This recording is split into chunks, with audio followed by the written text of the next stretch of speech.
Hello everyone, happy Sunday. This is actually my first video in English, and I thought I'd put this video together for the interns who are actually heading into summer internships this summer.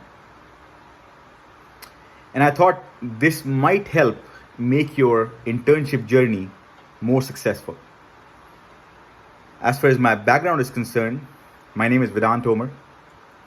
I did my undergrad from University of Toronto, and I was a summer intern at one point in my life at CIBC, which is a Canadian bank.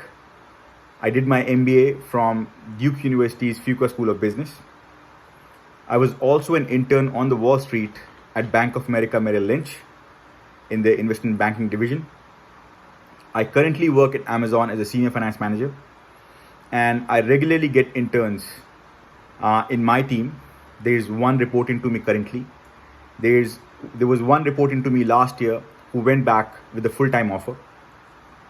So I've had a lot of experience both managing interns. I've also managed interns at Bank of America Merrill Lynch when I was there full-time. So I've had a lot of experience both managing interns as well as being an intern. One thing I want to set straight: I never ever again want to be an intern. I remember when I got my full-time offer at Bank of America Merrill Lynch, I was so happy.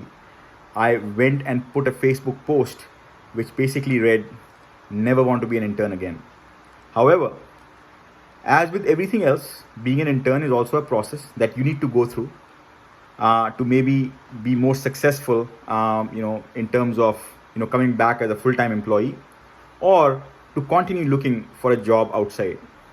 So first things first, if you're coming into an internship, no matter where you're going, whether you're going into a high pressure situation such as investment banking, whether you're going into a company like Amazon or anywhere else, first things first, you should be very clear that you want to get a full-time offer out of that internship. Now, you may not use that full-time offer, you may not actually come back to the firm, you may not even like the firm for that matter, but I think having a full-time offer, it definitely helps. So I think it's important that you go in with that attitude. Now, if you don't have a full-time offer, that's not the end of the world. Trust me, it's not the end of the world. It just makes things a little bit easier once you're trying to find a full-time offer later down the road. So what are the few things that interns should know or keep in mind before they actually go into the internship? First and foremost, you're not going to change the world in your internship. Internships are not designed to give you a lot of heavy duty important stuff. Internships are designed to test whether you can do simple stuff in the most diligent manner, whether you can actually do the work without making any mistakes. So I see a lot of interns coming in, and their projects that they get sometimes are not earth shattering. They're just simple projects, and that's okay. You're not going into an internship to do crazy things. You're just going to go in there to show the people in your team that you actually can do the work that they give you. So take that out of your mind. Just a very simple, I just have to get the stuff done right. It does not matter if it is beneath me. It does not matter if it is beneath the education that you've had. You may be a math major, you may be a business major, but you may be paying invoices like I did at CIBC. That's fine. Pay the invoices in the best possible way. A story comes to mind when I was at CIBC, and there was a friend of mine who actually ended up joining the Canadian Army. But you know what? It's still a funny story. Him and I went to the same team. He was on a different floor, and one of his responsibilities was to actually dish out office supplies. And he got so frustrated that he was given the responsibility to manage office supplies that he actually put outside of his cubicle a self-made title, and he put the title of VP of Office Supplies. So do not do any of that stuff. Even if you're asked to make sure you manage the office supplies, do that. It does not matter. Just do the simple stuff right. But this VP of Office Supplies anecdote is very funny. He ended up not getting the offer, obviously. But you know what? Just don't do any of that stuff. It's just a matter of 10 weeks, a semester. It does not matter. Just, your ego is not going to get massively hurt if you do stuff that you think is beneath you. So yes, take these expectations out of your mind that you're going to get some crazy important project in your internship. That does not happen. The second thing that an intern must do, this applies for both MBA as well as undergrad interns, is that do not avoid using your phone at the job. I know that a lot of things are remote these days, but people are starting to head back into the office. Make sure that you're not seen on your phone on a regular basis. Checking an email here and there is fine, but if you're always constantly seen on your phone, people tend to notice these things.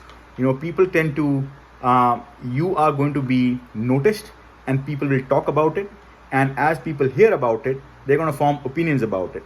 That also is true for actually watching any sporting activity or any other thing on your laptop or desktop. Again, going back to BAML, I had an intern who was actually very good. He actually was really, really good at what he did. But it was back in 2018, and it was the summer of 2018 when the World Cup was going on. And I remember he was watching a soccer match on one of the screens during the time he was working on one of the projects, one of the investment banking projects that he had been given. And you know what? Despite the fact that he was good, that got noticed, and then that got propagated across in the whole group, and he didn't end up getting the offer. So you can do, yourself a lot of good by staying away from cell phones, staying away from watching anything on the office property. Once you're a full timer, it does not matter. I remember, like, when I was in investment banking, we watched the soccer matches online. It didn't matter.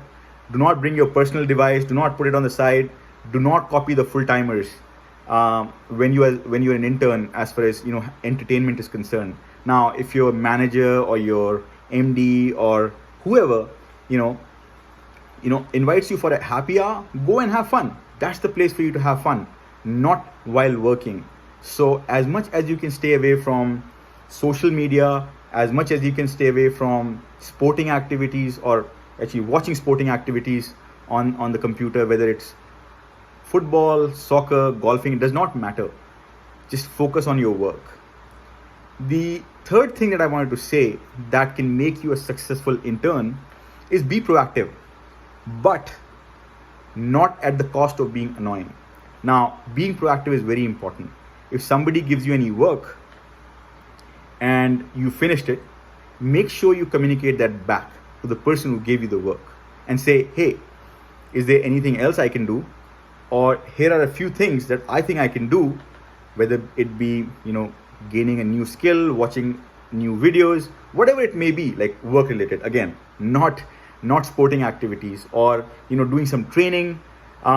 Just get back to the person who gave you the work in the first place and make sure you tell them that either you give me more work, or here are the things that I think I can do to continue on my journey as an intern. When I say not at the cost of being annoying, that can actually be, if, let's say, for example, you are an intern and let's say you don't have anything else going on right now, you keep on going to the same person or different people in your group, in your team, and you keep asking from them, like, hey, do you have anything for me? Do you have anything for me? And you physically actually go there and ask them. That can annoy people a little bit, especially if they are stressed out themselves or if they are working on something important. So I think the best way possible is, if once you have gotten your work done, send your manager or the person you're working with a polite note. Say, I've done this. What else can I do? Here are a few things that I think I can do. Or if you are in a high pressure situation like investment banking, just let your group members know. Again, send them a polite email.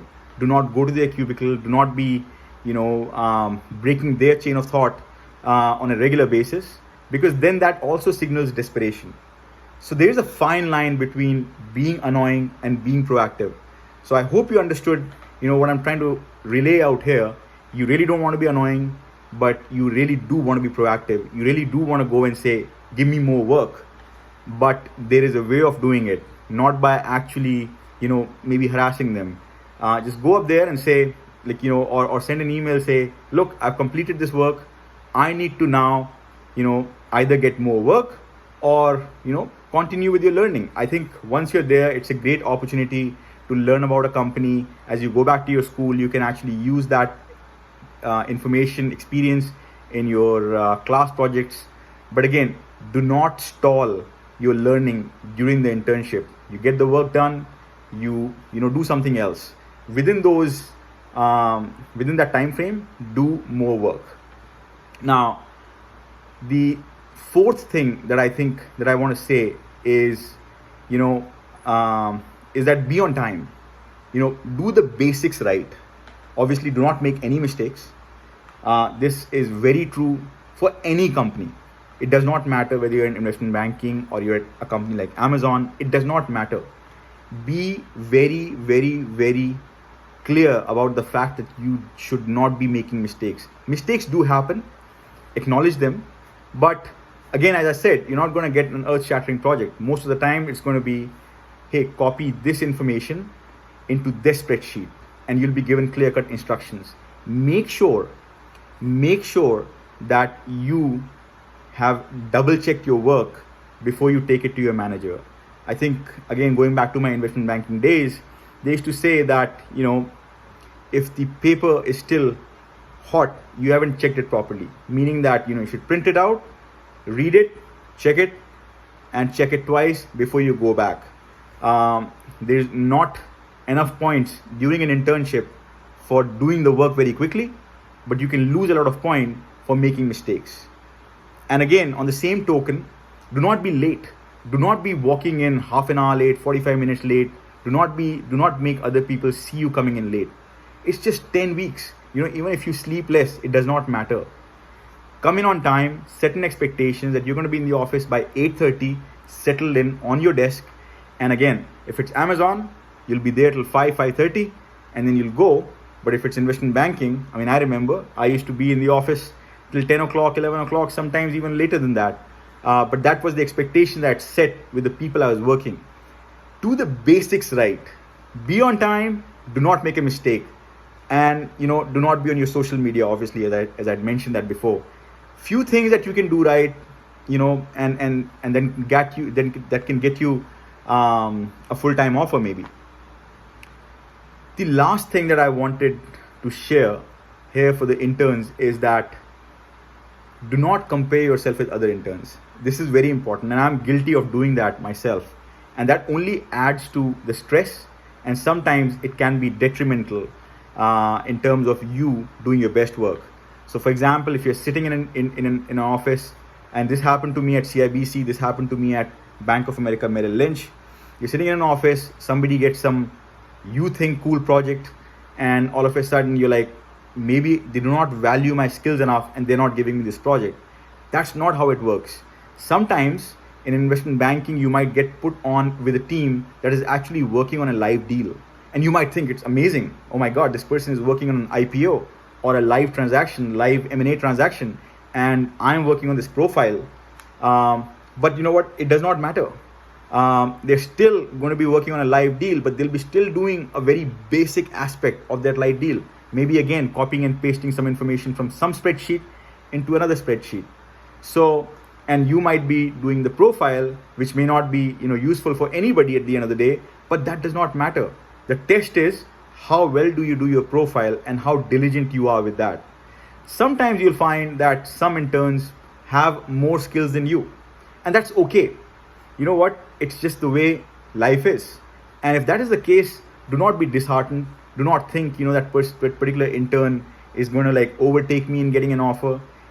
Put your best foot forward and let the rest, fall in place on its own. There's definitely a game of destiny out there, but you just need to do a lot of basic things right.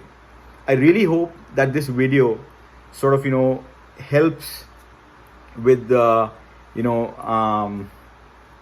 alleviating some of the anxiety that you might have. Again, if you have any questions, and if there's a way I can help you, just leave any comments in the comment section, or actually email me at vedantcpa@gmail.com. vedantcpa@gmail.com. Yes, I am a CPA from Canada. But again, if you have any questions, let me know there. And I really hope you have a great summer internship. Take care. Bye-bye.